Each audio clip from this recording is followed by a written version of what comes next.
আমাদের আধুনিক সমাজে একজন সফল রাষ্ট্রনেতা অথবা কোনো বাণিজ্যিক সংস্থার কর্ণধার হওয়া মুখের কথা নয়। এর জন্য অনেক প্রয়োজন আছে, শিক্ষা, অভিজ্ঞতা ইত্যাদি। কিন্তু আজ থেকে ৩,০০০ বছর আগে একজন রাজা যে এত সুন্দরভাবে একটা কাজ করেছিলেন, তার শিক্ষাগত এই রকম ধরনের যোগ্যতা বা এরকম ধরনের ট্রেনিং হয়তো ছিল না, কিন্তু কিভাবে তিনি করতে পেরেছিলেন, আপনি কি এই বিষয়ে জানতে চান?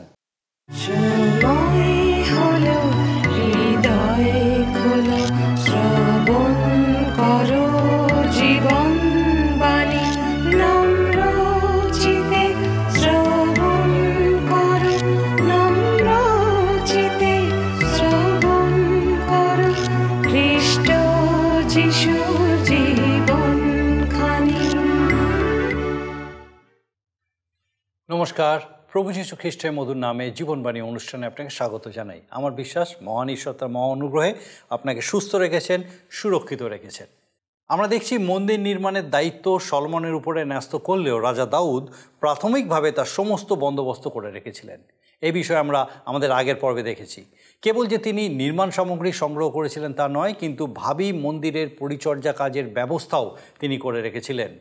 সেই পরিকল্পনার একটা বিশেষ অংশ হিসেবে তিনি মন্দির সুরক্ষার ব্যবস্থা পুঙ্খানুপুঙ্খভাবে করে দিয়েছিলেন। মন্দিরের প্রতিটি দ্বার রক্ষা করার জন্য তিনি গুলিবাট অর্থাৎ লটারির মাধ্যমে তার মনোনীত পরিবারগুলিকে দ্বারপাল হিসেবে দায়িত্ব অর্পণ করেছিলেন। শুধু দ্বারপাল নয়, দাউদের পরে কোষাধ্যক্ষদেরকে নিয়োগ করে তাদের দায়িত্ব বুঝিয়ে দিয়েছিলেন। দাউদ যে কেবল মন্দির পরিচর্যার কাজে বিভিন্ন লোকদেরকে নিযুক্ত করেছিলেন তা নয়, সমগ্র ইসরায়েলের উপরেই তার দৃষ্টি ছিল। তাই তিনি সারা দেশের জন্য শাসক ও বিচারকর্ত্রীগণ এবং ১,৭০০ বীর পুরুষদের মনোনীত করেছিলেন। রাজ্যের কাজে সে সমস্ত সামরিক ও অসামরিক অধ্যক্ষদের নিয়োগ করেছিলেন। তারা পালা করে তাদের কাজ করতেন, এক মাস করে পর্যায়ক্রমে তাদের দায়িত্ব পালন করতেন। দাউদ মন্দির তথা দেশের সমস্ত প্রকারের প্রশাসনিক দায়িত্ব বিভিন্ন পরিবার, বংশ বা গোষ্ঠীর উপরে নিয়োজিত করার পর সমস্ত বিভাগীয় প্রধানদের জেরুজালেমে ডেকে পাঠালেন। তিনি সমস্ত অধ্যক্ষগণকে তার পরিকল্পনা অবহিত করলেন। তিনি বললেন যে ঈশ্বর মন্দির নির্মাণের দায়িত্ব তার পুত্র সলোমনকে দিয়েছেন এবং তিনিই সেই কাজ করবেন, কিন্তু রাজা দাউদ তার সমস্ত ব্যবস্থা করে রেখেছেন। তারা সবাই যে তাদের উপরে যে দায়িত্ব দেওয়া হয়েছে সেটা যথাযথভাবে পালন করেন। এই অধ্যক্ষরা সবাই মন্দিরের জন্য তাদের ইচ্ছাপূর্বক দান দিয়েছিলেন, যা মন্দিরে ভাণ্ডারে রাখা হয়েছিল। সমস্ত দানের জন্য দাউদ ঈশ্বরকে ধন্যবাদ জ্ঞাপন করেছিলেন। এরপর তিনি সলোমনকে মন্দিরের নকশা বুঝিয়ে দিয়েছিলেন। মন্দির কেমন হবে, তার আসবাব সামগ্রী কোথায় কিভাবে রাখা হবে বিস্তারিতভাবে বুঝিয়ে দিয়েছিলেন। এরপর রাজা দাউদের মৃত্যু হয় এবং তার স্থানে সলোমন রাজা হয়। আসুন আমরা প্রথম বংশাবলীর এই শেষ অংশ বিস্তারিতভাবে অধ্যয়ন করি এবং দেখি যে ঈশ্বর কিভাবে আমাদের সঙ্গে কথা বলছেন। এই অনুষ্ঠানে ধারাবাহিক আলোচনায় আমি আপনাদের কাছে বর্তমানে বাইবেলের পুরাতন নিয়মে প্রথম বংশাবলী পুস্তক থেকে আলোচনা করছি। আজকের আমরা ২৬ অধ্যায় থেকে শুরু করে এই পুস্তকটি শেষ করব। আমরা দেখব এখানে বিশেষ করে ২৬ অধ্যায় শুধুমাত্র যাজকদেরকেই সংগঠন করলেন না রাজা দাউদ, কিন্তু লেবীয় ও অন্যান্যদেরকেও নির্বাচন করেছিলেন তার মৃত্যুর পূর্বে। সুশৃঙ্খল পরিকল্পনা অনুযায়ী রাজা দাউদ এই সকল স্থিরীকৃত করেছিলেন। আমরা দেখতে পাই প্রথম ১৩টি পদে ২৬ অধ্যায় যে রাজা দাউদ দ্বারপালগণ মনোনীত করেছিলেন। সকলে যখন আপন আপন পরিচর্যা কার্যভার পালনের রত, সেই সময় প্রয়োজন দ্বারপালের। দিনের সমস্তক্ষণে দ্বারের প্রতি তাদের নজর রাখার দায়িত্ব ছিল। মন্দিরে প্রত্যেক দ্বারে দ্বারপালকগণ নিযুক্ত ছিলেন। এ সমস্ত ব্যতিরেকেও ছিলেন কোষাধ্যক্ষ। দাউদ তাদেরকেও মনোনীত করেছিলেন। ২৬ অধ্যায় ২০ থেকে ২৮ পদে দেখি মন্দিরের আর্থিক বিষয়ে লক্ষ্য রাখার জন্য এই সমস্ত কোষাধ্যক্ষ নিযুক্ত করলেন, আর সেই কোষাধ্যক্ষ তার বিবরণ প্রস্তুত করবেন। সংগৃহীত সকল বিষয় যা ছিল পবিত্র বিষয় উৎসর্গীকৃত, তার দায়িত্ব ছিল ওই সকল কোষাধ্যক্ষদের হস্তে। এই সংগৃহীত সম্পদ ছিল বিশাল সঞ্চয়ের সমষ্টি। প্রথম বংশাবলী তার ২৭ অধ্যায় দেখি এরপরে যে এই অধ্যায় সেনাপতি অধ্যক্ষগণের নিয়োগের কথা। বিচারকর্তা বলতে লেবীয়গণকে দেখা হতো। বিভিন্ন দিক দিয়ে তারা কাজ করে চলত। প্রকৃত ঐশ্বরিক উদ্দেশ্য ছিল যে ইসরায়েল তার প্রজারূপে তাঁরই সঙ্গে ধর্মীয় রাজত্বে দিন অতিবাহিত করুক। তাদের সমাজের কেন্দ্রে সেই সমাগম তাম্বুতে তাঁর সঙ্গে কর্তৃত্ব করেও ঈশ্বর হতে প্রাপ্ত সিদ্ধান্ত তাঁর যাজকদের মাধ্যমে লাভ করে দিন যাপন করুক। কিন্তু সেই সমস্ত পরিবর্তিত হয়ে গিয়েছিল লেবীয়দের ব্যর্থতা গুণে। সেই জন্য ঈশ্বর উত্থান ঘটালেন বিচারকদের। তারপর আমরা দেখতে পেলাম বিচারকর্তাদেরও ব্যর্থতা, আর লোকে চেয়েছিল তখন রাজা। এইভাবে ঘটনাগুলো ক্রমানুক্রমে এমনভাবেই ঘটিত হল। অবশেষে দাউদ রাজপদে অভিষিক্ত হলেন ও সিংহাসনে আরোহণ করলেন। অথচ দাউদ রাজা হলে কি হয়? তিনি কিন্তু চেয়েছেন যে ইসরায়েল পুনরায় ঈশ্বরের নিয়ন্ত্রণাধীনকারের মধ্যে আসুক, আর তার উপরে রাজর্ষি দাউদ গুরুত্ব দিয়েছেন। 27 অধ্যায় 1 পদে দেখি 12 জন সেনানায়ক নিযুক্ত হয়েছে, 24,000 লোকেদের নিয়ে এক এক দল, আর সেই দলের সেনানায়ক হিসাবে বছরে এক এক মাস ব্যাপী নিযুক্ত থাকত। এইভাবেই দেওয়া হয়েছে বিভিন্ন জনের তালিকা। 27 অধ্যায় 16-17 পদে এইভাবেই চলেছিল। ইসরায়েল বংশের 12 গোত্র হতে, অর্থাৎ প্রত্যেকটি হতে এক একজন করে মোট 12 জন বংশাধ্যক্ষ নিযুক্ত হয়েছিলেন। এইভাবে 22 পদ পর্যন্ত লক্ষ্য করা যায়। 23-24 পদে পাই দাউদ এর পূর্বে একসময় ঈশ্বরে আস্থা রাখায় দুর্বল হয়ে করেছিলেন লোকগণনা। কাজটা ছিল অবিশ্বাস প্রযুক্ত। প্রজাধিক্যে শত্রুর আশঙ্কায় প্রজাগানের অবস্থা চলে আসছিল, অথচ ঈশ্বর তার সকল সৈন্যসংখ্যার প্রয়োজনীয়তা মিটাবেন বলে প্রতিশ্রুতি দিয়েছিলেন। কিন্তু এখন দাউদ লোক গণনা করছেন না, বরং আকাশের তারার ন্যায় সেই ইসরায়েলকে বহু সংখ্যক করার ঐশ্বরিক প্রতিশ্রুতি স্মরণ করেছেন এবং ঈশ্বরের সেই প্রতিজ্ঞায় নির্ভর করছেন। দাউদের ব্যক্তিগত বিষয়ের দায়িত্বরূপে বংশাধ্যক্ষদের তালিকাসহ 27 অধ্যায়টি শেষ হয়েছে। আমরা এবারে 28 অধ্যায় দেখি। প্রথম বংশাবলী পুস্তকের শেষ 2টি অধ্যায় পড়ি। দাউদ ইসরায়েলের সমস্ত অধ্যক্ষদেরকে সমবেত হতে আজ্ঞা করলেন। এ ছিল একটা মহাসভা, কেননা তাঁর শেষ জীবনে এই সভা ডেকেছিলেন। বোঝা যায় এ তাঁর শেষ সভা আহ্বান। ইসরায়েল জাতির জন্য, পুত্র সলোমনের জন্য তাঁর উপদেশ যেন জাতি শ্রবণ করে। দাউদ বিশেষ জ্ঞানের পরিচয় দিয়েছেন, যা ঈশ্বরের আত্মা দ্বারা চালিত বলেই তিনি করতেন। তিনি যে রাজর্ষি, শুধু রাজা নন অথবা শুধুই একজন ভাববাদী নন, প্রকৃতই তিনি রাজা এবং ঋষি, তাই রাজর্ষি। 28 অধ্যায় প্রথম 3 পদে আমরা দেখি যে তারাই জাতির নেতৃত্বের জন্য দায়িত্ব সম্পন্ন। দাউদ তার লোকেদেরকে বিশেষ গুরুত্বপূর্ণ সর্বশেষ উপদেশ প্রদানার্থে বয়সাধিক্য সত্ত্বেও নিজেকে বলপ্রাপ্ত করে তুললেন। নিজের বিষয়ে দুর্বলতা, অপরাধ স্বীকারপূর্বক মন্দির নির্মাণে তার নিজের অক্ষমতাকে সেই সভার মাঝে প্রকাশ করেছিলেন, গোপন করলেন না। এ হল নম্রতার এক প্রতীক। 4-6 পদে পাই 28 অধ্যায় প্রথম বংশাবলী পুস্তকে দাউদ স্পষ্টতই প্রকাশ করেছেন যে সলোমন ঈশ্বরে মনোনীত এবং এই দায়িত্বে তিনি ঈশ্বর পরিচালিত। সলোমনের উদ্দেশ্যে সমস্ত দায়িত্বভার দাউদ ঈশ্বরেতে অর্পণ করেছিলেন। এর দ্বারা এও প্রমাণিত হয় সলোমন দাউদের মনোনয়ন নহেন। দাউদের অন্তরাত্মা পূর্ণ ছিল সদাপ্রভু ঈশ্বরের মন্দির নির্মাণ উদ্দেশ্যে। প্রস্তুতিতে দেখা যায় এত আগ্রহান্বিত হয়েও যেহেতু ঈশ্বরতে মন্দির নির্মাণের অনুমতি পাননি, সেই হেতু দাউদ মন্দির নির্মাণে উদ্যোগী হলেন না। শুধুমাত্র মন্দির নির্মাণের যাবতীয় উপকরণ, সাজ সরঞ্জাম ও কারিগরদেরকে সংগ্রহ করে রেখেছিলেন। আরও দিয়েছিলেন সলোমনকে প্রেরণা ও উৎসাহ। এবার দাউদ সলোমনকে দিলেন মন্দিরখানার প্রতিরূপ। 28 অধ্যায় আমরা দেখতে পাচ্ছি 7-10 পদে দাউদ সেই প্রতিরূপ বা নকশা সলোমনকে প্রদানের পূর্বে যে উপদেশ সমস্ত সমাজের ও সলোমনের উদ্দেশ্যে দিয়েছিলেন, তা আপনার, আমার এবং ঈশ্বরের প্রত্যেকটি মানুষের জন্য প্রয়োজন। আমাদের নির্মাতা ঈশ্বরকে আমাদের জানতে হবে, আর জানার জন্য তাঁরই অনুসন্ধান করতে হবে। যতই তাঁর প্রতি আগ্রহী হব, ততই তিনি আমাদের নিকটবর্তী হবেন। এইভাবে একজন অপরাধী পাপী মানুষ তার সন্তানে ও সন্তান হতে তার জয়প্রাপ্ত পুত্র সন্তানে পরিণত হই।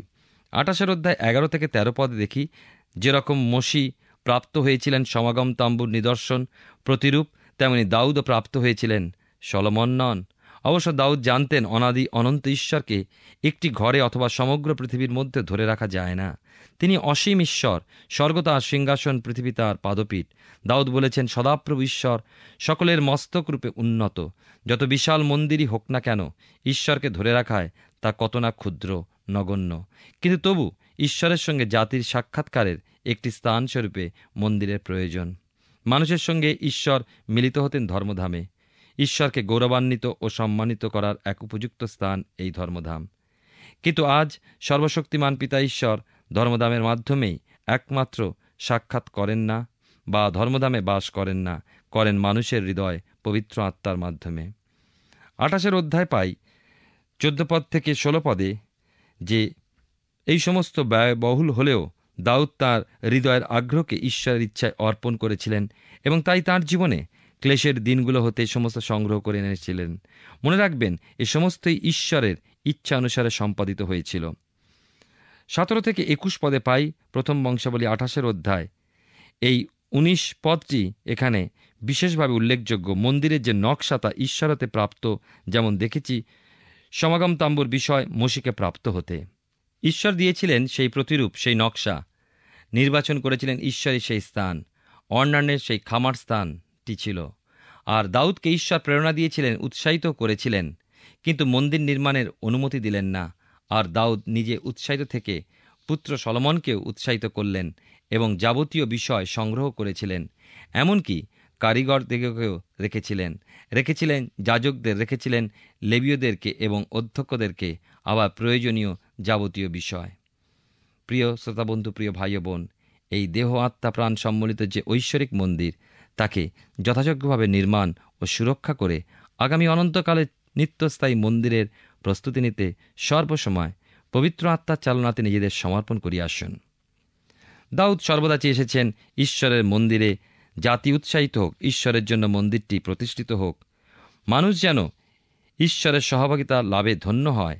তাঁর জীবনের শেষ দিনগুলোতে রাজ্যের কেন্দ্রে মন্দিরকে প্রতিষ্ঠা করতে ইচ্ছুক, আর এই উদ্দেশ্যে তিনি সমাজকে মন্দির ভিত্তিকভাবে গড়ে তুলতে উৎসাহিত হয়েছেন। সেই জন্য লোকদের কাছে তিনি তাঁর শেষ উপদেশ তুলে ধরেছেন। আপনার কি মনে পড়ে, বৃদ্ধ যাকব তাঁর মৃত্যুর পূর্বে তাঁর সন্তানদের আহ্বান জানিয়েছিলেন এমনইভাবে। মোশিকে স্মরণ করুন, তার জীবনের শেষ প্রান্তে 12টি গোত্রের সম্মুখে রেখেছিলেন তাঁর সত্যপদেশের প্রকাশ।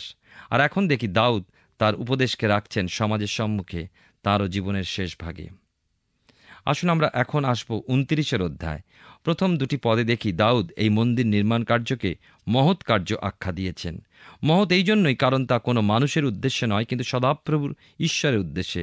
শুনুন একটা ভয়াবহ বিষয়, তাকে মনে রাখুন। পবিত্র শাস্ত্রে স্বর্ণাক্ষরে লিখিত মহামূল্যবান কথা, মনুষ্যের নিমিত্ত একবার মৃত্যু, তারপরে বিচার নিরূপিত আছে। প্রিয় শ্রোতাবন্ধু, প্রিয় ভাই ও বোন, আপনিও কি এই নিয়মাধীন নন? তাহলে এই জীবন আপনার কত না মূল্যবান। যেহেতু স্বর্গ নরকে বিশ্বাসী, নিশ্চয় বিশ্বাস করেন মৃত্যুর পরে বিচার আছে। আর যেহেতু বিচার আছে, নিশ্চয়ই মৃত্যুর পরও এক জীবন যাপন রয়েছে। আর সেটি কি? সেটি হলো অনন্ত জীবন। হয় স্বর্গে ঈশ্বরের সান্নিধ্যে অনন্ত জীবন, নচেত নরকে শয়তান সহ অনন্ত জীবন।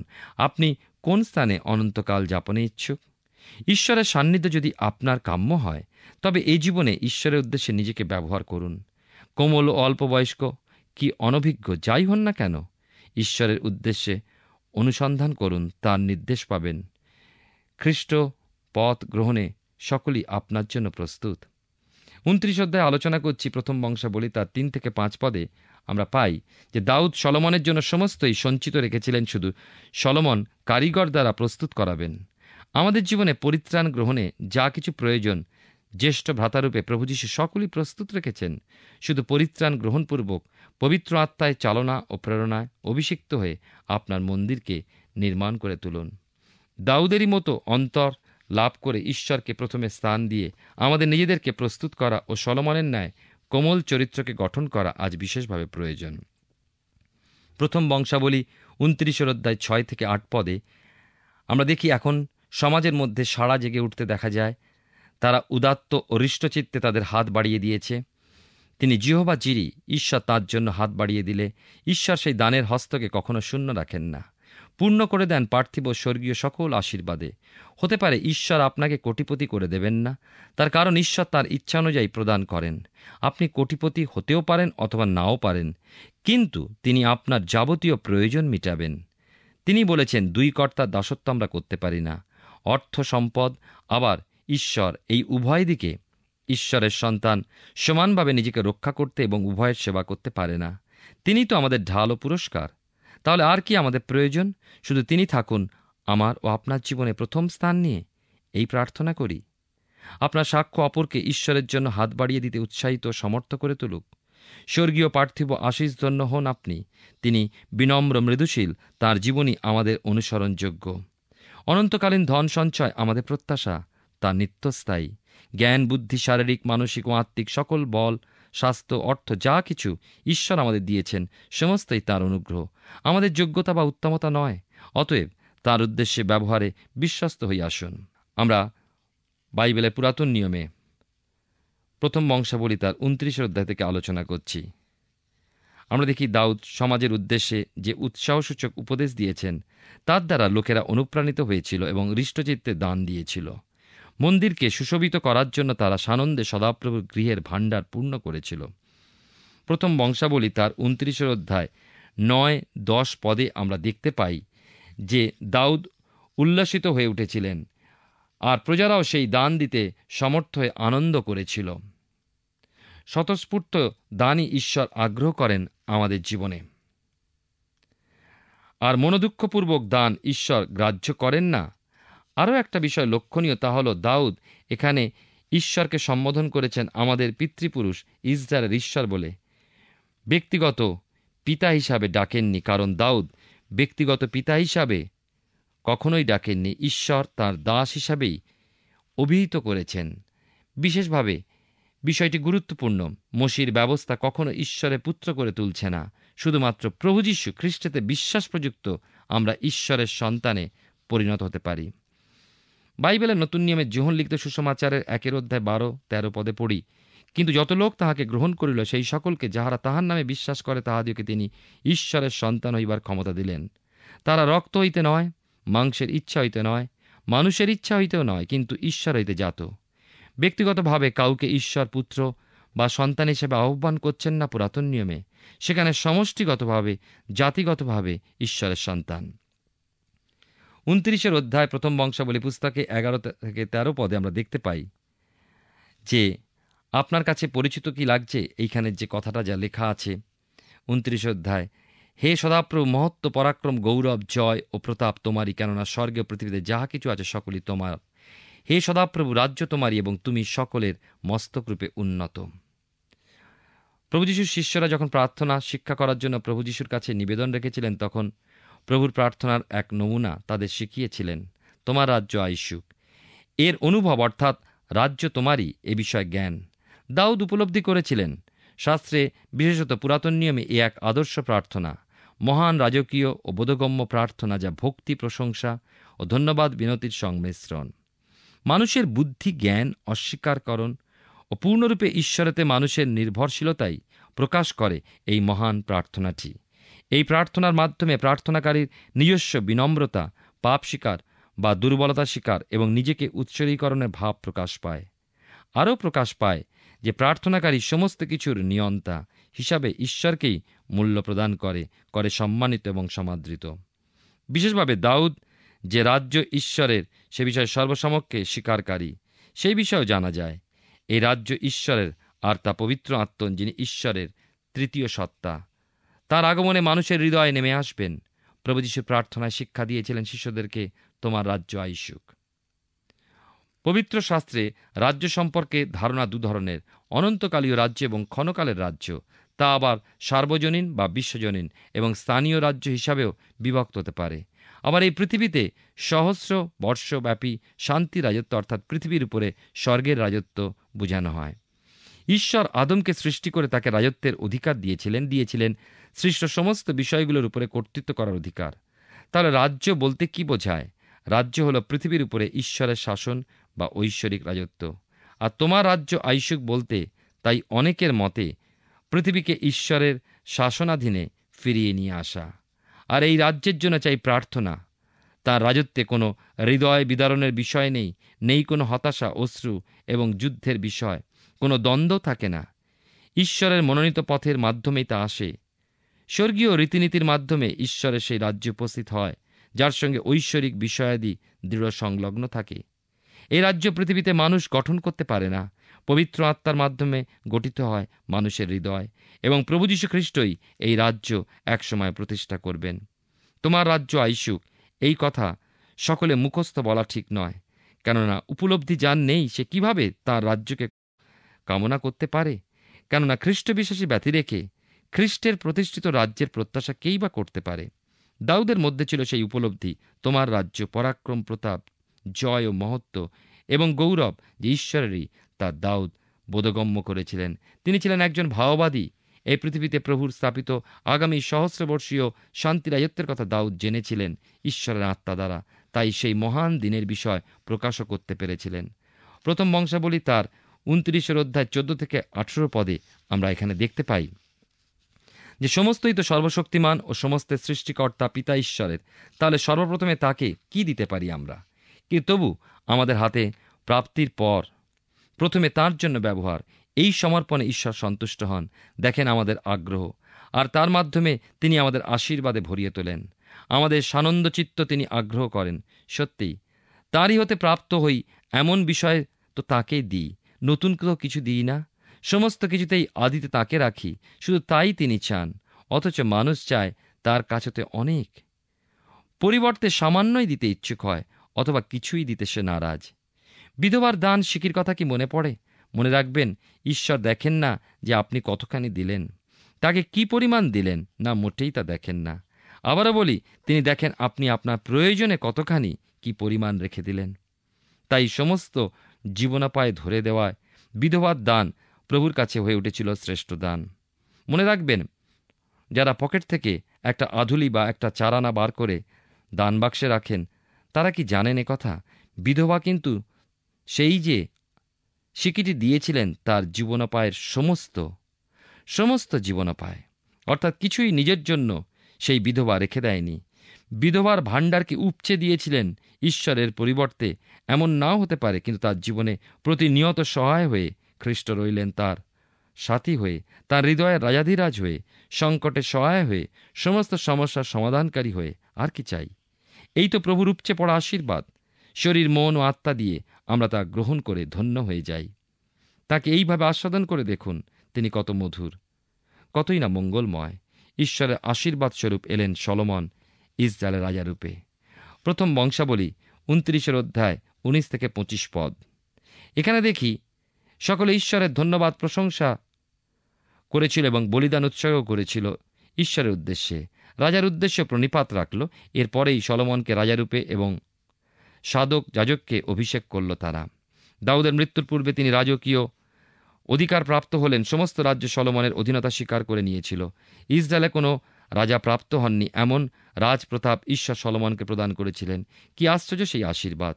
এ বিবরণ ঈশ্বর দত্ত। ঈশ্বরের আত্মা পরিচালিত হয়ে ভক্ত এই সকল উল্লেখ করেছেন।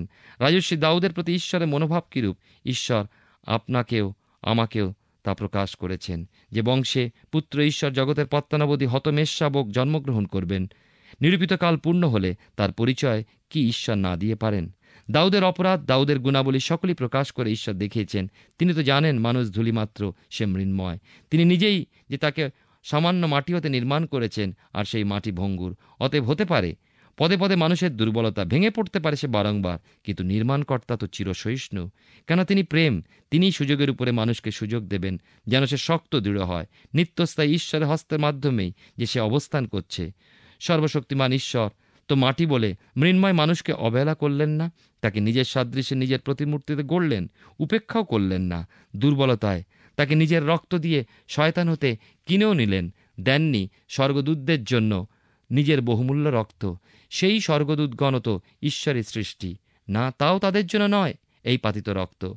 ওই পুণ্য রক্ত সেচন শুধুই তাঁর সৃষ্ট মানুষের জন্য, যেন মানুষ পায় অনন্ত জীবন। শুধু তাই নয়, খ্রিস্টের সমরূপ পেয়ে মণ্ডলী যেন হয় তাঁর সিংহাসনের অধিকারী, ব্যক্তিগতভাবে ঈশ্বরের সন্তান হয়, যেন ঈশ্বরের প্রতাপ ধন। আর নিত্যতায় ওই সন্তানগুলি যেন প্রতাপান্বিত মণ্ডলীরূপে ঈশ্বরের সান্নিধ্যে উপস্থিত হয়, নিত্য নিত্য তাঁরই গৌরব প্রশংসায় রত থাকে। কি প্রয়োজন ছিল তাহলে মাটি হতে তৈরি হওয়ার? মাটি যখন ভঙ্গুর, নাশমান, মাটি বলে ঈশ্বরের সন্তান পারে দিন নম্রভাবে নিজ অযোগ্যতাকে স্বীকার করতে, পারে কৃতজ্ঞ হয়ে উঠতে, নিজ অক্ষমতাকে স্মরণ করে কুম্ভকার স্বরূপ ঈশ্বরের হাতে নিজেকে সম্পূর্ণ সমর্পণ করতে। ভেঙে পড়লে, পরাজিত হলে বলতে পারে, হে প্রভু, আমায় নতুন করে নাও। ঈশ্বরের প্রতাপান্বিত নগরীতে পরিণত হতে তাকে পৃথিবীর পরীক্ষা, ক্লেশ, সংকটে অতিক্রম করে জয়ী হতে হয়। সেই পারে ওই প্রতাপ বিশিষ্ট নগরীর মহামূল্যবান রত্ন হয়ে উঠতে, এক বৃহৎ সাক্ষী মেঘে আমরা বেষ্টিত, যাদের আদর্শ জীবনে স্মরণীয়। ঈশ্বর দাউদের হৃদয় দেখলেন, ঈশ্বরের সমর্পণকারী, পাপের জন্য অনুতপ্ত, নম্র এক হৃদয়, যে তাতে এমনভাবে সমর্পিত হয়, তাকে ঈশ্বর দাউদের মতোই নিজের হস্তে তৈরি করেন। হ্যাঁ, আমরা কত না মলিন ঈশ্বরের সম্মুখে। আমরা কি পারি ঈশ্বরের জন্য মন্দির গড়তে? পারি না, কিন্তু পারি আমাদের দেহ, আত্মা, প্রাণকে মন্দির করে তোলার জন্য তার হস্তে সমর্পণ করে দিতে। আমরা 26 থেকে 30 পদে দেখি, পরে তিনি আয়ু, ধন ও গৌরবে পরিপূর্ণ হয়ে শুভ অবস্থায় মারা গেলেন এবং তার পুত্র সলোমন তার পদে রাজত্ব করতে লাগলেন। ঈশ্বর আপনার জীবনে মঙ্গল করুন। আমরা প্রথম বংশাবলী পুস্তকের শেষ অংশে এসে উপস্থিত হয়েছি। মন্দির নির্মাণ করার দায়িত্ব ঈশ্বর দাউদকে দেননি। তিনি শুধু মন্দিরটা গেঁথে তোলা থেকে বিরত ছিলেন। তার পরিকল্পনা তিনি বিস্তারিতভাবে করে রেখেছিলেন, কোনো ত্রুটি তিনি রাখেননি। দাউদের প্রশাসনিক দায়িত্ববোধ যে কত ছিল, এই কাজ থেকেই তা বোঝা যায়। রাজা হিসাবে তিনি যে ইসরায়েলকে কেবল শত্রুদের হাত থেকে রক্ষা করেছিলেন তা নয়, কিন্তু সমগ্র দেশ সুষ্ঠুভাবে পরিচালনা করার কাজেও তিনি পিছিয়ে ছিলেন না। এই জন্যই দাউদকে পৃথিবীর মহান রাজাদের মধ্যে অগ্রগণ্য বলা হয়।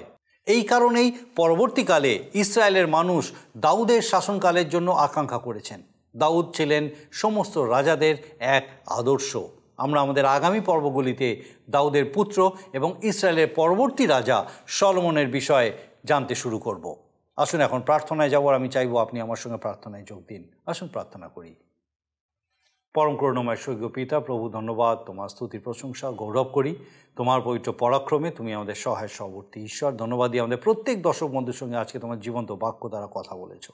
প্রার্থনা করি প্রভু, সেই প্রত্যেককে তোমার পবিত্র পরাক্রমে সুস্থির রাখো। বিশেষ করে যদি কেউ অসুস্থ আছেন, পিতাগো তোমার যিশুর নামে সেই অসুস্থ ব্যক্তির শরীরকে তুমি স্পর্শ করো এবং সেই অসুস্থ শরীরকে পিতাগো তোমার পবিত্র অনুগ্রহে তোমার সেই আরোগ্যকারী হাতে স্পর্শে সম্পূর্ণ আরোগ্যতা দাও। পিতাগো সম্পূর্ণ আরোগ্যতা লাভ করে সেই ব্যক্তি তোমার গৌরব করতে সমর্থ হয়। প্রভু তুমি সাহায্য করো, আশীর্বাদ করো, সমস্ত অসুস্থতা থেকে সেই প্রত্যেককে রক্ষা করো। আমাদের দর্শক বন্ধু, তাদের পরিবার, পরিজন প্রত্যেককে প্রভু তোমার পবিত্র আত্মার সুরক্ষায় সম্পূর্ণ সুরক্ষিত রাখো, সুস্থ সবল রাখো, প্রত্যেকের সঙ্গে সঙ্গে থাকো। তোমার যিশু নামে ভিক্ষা দয়া করে শ্রবণ ও গ্রহণ করো। আমেন। আমরা প্রথম বংশাবলী পুস্তকের অধ্যয়ন এখানেই শেষ করলাম। আমাদের পরবর্তী অনুষ্ঠানে আমরা দ্বিতীয় বংশাবলী থেকে শুরু করব অধ্যয়ন। আমার বিশ্বাস আপনি অবশ্যই আমাদের সঙ্গে উপস্থিত থাকবেন। ঈশ্বর আপনার মঙ্গল করুন। প্রিয় বন্ধু, আশা করি জীবনবাণী অনুষ্ঠানটি আপনার ভালো লেগেছে। আর যদি ভালো লেগে থাকে তাহলে অবশ্যই আমাদের একটি মিসড কল দিন। আপনার দেওয়া মিসড কলটি আমাদের কাছে অতি মূল্যবান।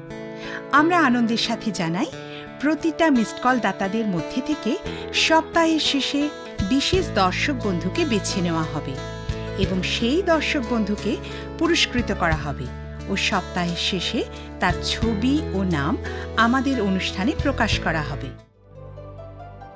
গত সপ্তাহের বিজয়ী দর্শক বন্ধুরা হলেন কলকাতা থেকে কৃষ্ণকান্ত ঘরুই ও সুজাতা ঘরুই। আমাদের মিসড কল দেবার নম্বরটি হল 04449081 আপনি প্রার্থনা ও আরও অধিক জানতে আগ্রহী হলে আমাদের সঙ্গে অবশ্যই ফোনের মাধ্যমে যোগাযোগ করতে পারেন। আমাদের মোবাইল নাম্বার 9433497235 এবং আরেকটি হল 9433803755। আর আমাদের ঠিকানা টিভি স্ক্রিনে আপনারা দেখে নিন। ধন্যবাদ। ভালো থাকুন, সুস্থ থাকুন।